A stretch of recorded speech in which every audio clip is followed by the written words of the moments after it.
Bismillahirrahmanirrahim. Assalamualaikum warahmatullahi wabarakatuh. Waalaikumsalam warahmatullahi wabarakatuh. Alhamdulillah, anak-anakku yang berbahagia, para pendengar, syukur alhamdulillah pada pagi hari ini kita akan bersama-sama belajar tentang bagaimana peran puasa dalam membentuk karakter santri. Kita ketahui bahwa dalam 12 bulan ada satu bulan yang diistimewakan oleh Allah, yaitu bulan Ramadan. Bulan Ramadan ini menjadi istimewa karena ada berbagai macam pengalaman, ada berbagai macam peristiwa. Nah, ini patut kita pelajari, patut kita lakukan. Agar apa? Agar proses dalam satu bulan itu bisa betul-betul bermanfaat. Kita tahu bahwa puasa itu adalah ibadah yang tidak diketahui. Kalau sholat ada gerakannya, ya. Kalau zakat ada bentuknya. Tapi kalau puasa itu tidak ada bentuknya. Maka dalam puasa ini dituntut untuk jujur. Kita tidak tahu antara satu dengan yang lainnya puasa, ya. Antara A dengan B kita tidak tahu puasa. Makanya pantas kalau dalam puasa itu ana ajzi, ya. Puasalah untuk saya dan saya yang akan memberikan ganjaran pahalanya. Maka kejujuran ini nanti akan kita praktekkan dalam kehidupan kita sebagai santri di Majelis Quran. Jujur kalau itu bukan milik kita, tidak kita ambil. Jujur kalau itu bukan hak kita, bukan kita miliki. Jujur terhadap pribadi dan juga jujur terhadap orang lain. Begitu juga jujur terhadap Allah. Waktunya sholat ya sholat, waktunya jamaah ya jamaah. Ini termasuk melatih dalam posisi kejujuran. Yang kedua, al-amanah. Puasa itu akan membentuk seseorang menjadi amanah, bisa dipercaya, tidak khianat. Loh, kenapa kok seperti itu? Karena dalam proses berpuasa ini, karena tadi tidak ada yang tahu dan ganjarannya Allah langsung yang memberikan bentuk pahalanya. Maka dalam Al-Quran, kalau nanti kita sudah betul-betul menjalankan puasa iman dan wahtisaban, itu akan mampu betul-betul mencetak atau menjadi la'allakum tattaqun.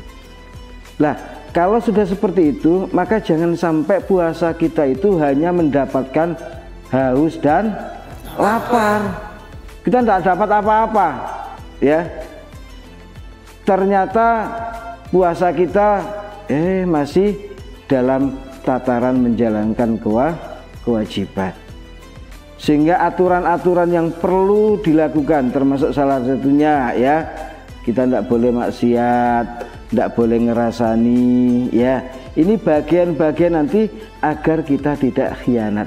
Kita tidak membiarkan, ya, bahwa konsep nanti la'allakum tattaqun itu betul-betul bisa kita raih, ya. Itu namanya dalam bentuk al-amanah.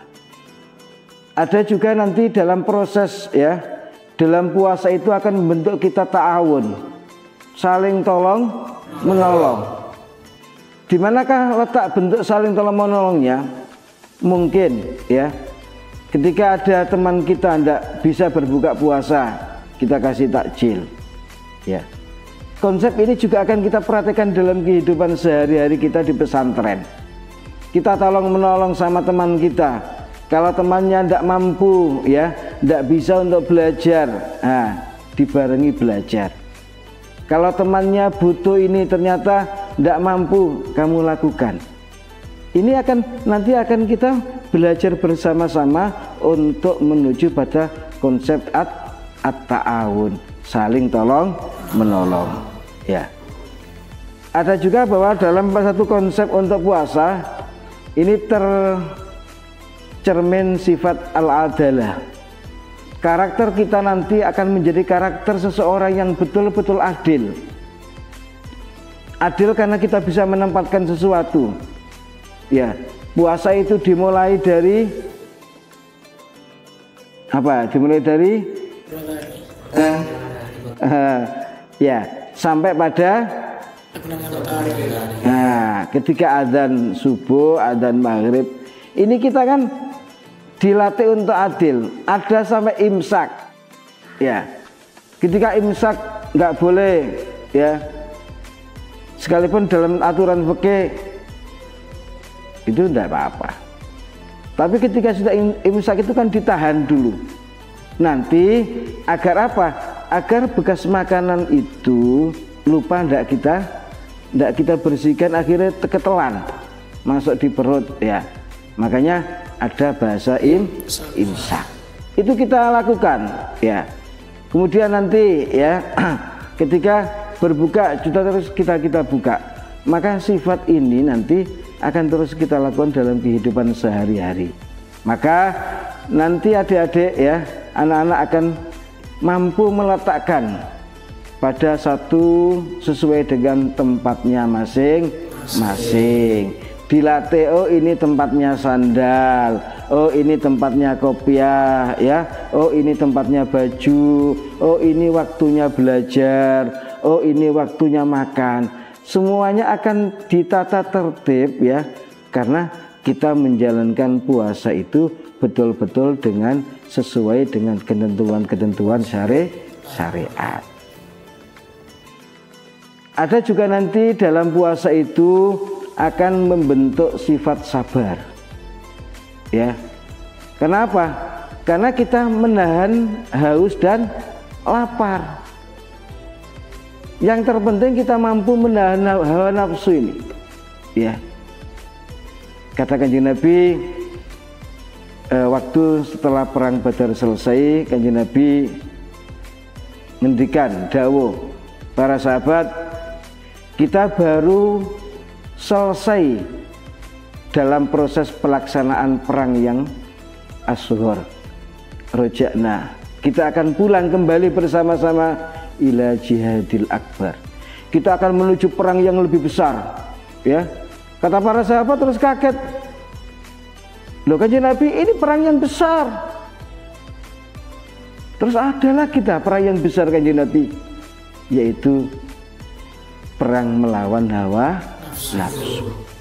Nah, kita dalam posisi puasa itu diajak bersama-sama untuk memerangi hawa nafsu. Kita harus sabar karena kita dilatih untuk tidak makan dan tidak minum, dilatih untuk menundukkan kepala, ya, dilatih untuk tidak melihat ke sana kemari, mata kita nggak jelalatan, dilatih kita untuk tidak ngerasani sama temannya, tidak mengguncing. Maka kita harus berani bersabar. Nah, dalam posisinya nanti, ya, ketika kita menuntut ilmu juga harus demikian. Sifat sabar ini harus kita cerminkan terus dalam tiap hari. Ketika ujian makbul, kita tidak lulus, sabar. Ada pilihan OSIS, kita kalah, sabar. Semuanya harus pas giliran ngambil nasi boga tidak kebagian ikannya, sabar. Karena kita sudah dilatih dalam posisi puasa. Yang terakhir, ya, ibadah puasa itu akan mencerminkan seseorang, ya, mampu dan bisa bersifat istiqomah. Ingat, puasa itu dilakukan terus-menerus, ya. Mulai tanggal 1, tanggal 2, tanggal 3 sampai tanggal yang ditentukan selama 1 bulan penuh. Nah, bagaimana nanti dalam 1 bulan proses ini jangan sampai ada yang bolong, jangan sampai ada yang mokel, ya. Sekalipun kamu dalam posisinya, ya, waduh ini kayaknya tidak kuat, oh waduh kayaknya ini harus mokel, tapi kita lakukan, kita tahan, kita sabar, ya, karena ada berbagai macam bentuk ujian yang kita lakukan. Kita melakukan dengan penuh istiqomah terus menerus. Ada juga dalam prosesnya untuk menjadi istiqomah ada Lailatul Qadar.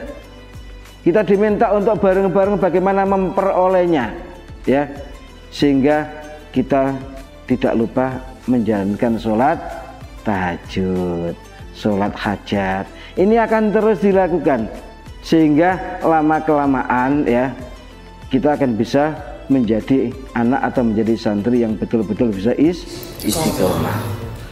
Pertanyaannya, ya, bagaimanakah bisa orang itu dikatakan bisa istiqomah? Apakah cukup, Pak, dengan puasa 1 bulan ini kita sudah bisa mendapatkan istiqomah? Itu adalah bagian. Orang yang bisa merasakan istiqomah itu adalah apabila yang kita lakukan ternyata lupa. Nah, kita merasa menyesal. Atau kita belum melakukan sesuatu, kita merasa tidak enak. Satu contoh, ya, Rafif, ya, ngaji 1 hari 5 juz. Ternyata hari berikutnya cuma 4 juz. Berarti ada yang kurang satu juz. Merasa kurang, merasa tidak enak. Itu artinya bahwa tanaman istiqomah sudah masuk dalam diri kita masing-masing.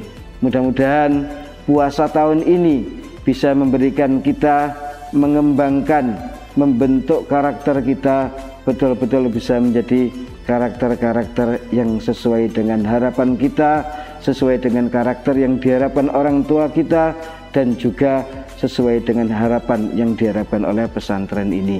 Mudah-mudahan kita nanti setelah selesai puasa betul-betul menjadi insan yang la'allakum tattaqun. Demikian pertemuan kali ini, mudah-mudahan ada barokah dan manfaatnya. Akhirul kalam, ihdinas siratal mustaqim. Wassalamualaikum warahmatullahi wabarakatuh.